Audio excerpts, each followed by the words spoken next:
Fala pessoal, tudo bem? Isso aqui é mais um Economia em 5 Minutos, podcast do Banco BV, comigo Carlos Lopes.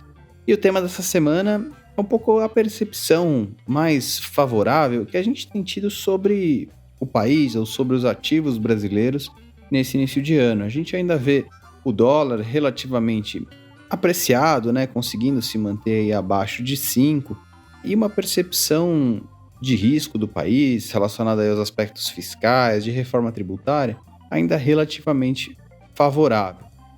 Primeiro, o contexto do dólar, né? O dólar permanece aí abaixo de 5 porque o mercado vem se surpreendendo positivamente com o crescimento econômico, né? Os últimos dados de crescimento não têm mostrado uma desaceleração tão profunda quanto se esperava lá atrás, em função de toda essa alta de juros. E os aspectos relacionados aos riscos fiscais do governo também têm sido diminuídos, pelo menos por enquanto, né? O governo apresentou o novo arcabouço fiscal que coloca metas de voltarmos a ter superávit em 2024, né, e nos anos seguintes. E se isso de fato acontecer, a gente pode ter uma trajetória mais benigna para a dívida pública e aí reduzir a preocupação das pessoas com relação à sustentabilidade fiscal do país.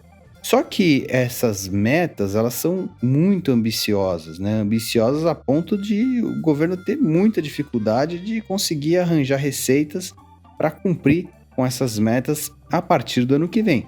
Mas o governo vem fazendo um esforço para isso, né? Desde o início do governo, a gente tem, principalmente através ali de decisões judiciais, né, decisões do STF, o governo tem conseguido algumas vitórias importantes, de modo a garantir uma receita extra que ajuda no cumprimento dessas metas. Elas ainda são insuficientes, ainda falta bastante coisa para o governo conseguir atingir essas metas, mas ele está se mostrando no caminho, né, procurando essas receitas. Então, enquanto isso, o mercado dá o benefício da dúvida para o governo. Ao mesmo tempo, a gente tem a reforma tributária rodando em paralelo. Ela tem encontrado diversas dificuldades ali, né, empecilhos, principalmente nas conversas com os estados, pressão dos governadores em relação a fundo de desenvolvimento regional, a compensação dos estados nesse processo. Tem tido essas dificuldades, mas tem avançado, né? As conversas têm evoluído e aparentemente a gente pode ter uma aprovação da reforma ainda antes do recesso parlamentar na Câmara para depois evoluir para o Senado. Então, ainda que todo esse processo de reforma tributária vai ser difícil, vai trazer bastante volatilidade, muita discussão, talvez alguns retrocessos no caminho, essas conversas estão avançando. Então, se você junta isso com o mercado ainda aguardando se o marco fiscal, o novo marco fiscal vai ser de fato cumprido, né, e o governo tem corrido atrás das receitas para isso, você tem uma percepção, ao menos temporária, de que esse risco fiscal ou risco país, né, não é tão grande. O governo também não tem conseguido avançar em pautas que desejava retroceder, né, como reforma trabalhista, marco do saneamento. O governo tem tido dificuldades de avançar com esse tipo de modificações no Congresso. Então isso tudo tem ajudado aí a fazer com que essa percepção de risco do país permanecesse um pouco mais baixa no curto prazo.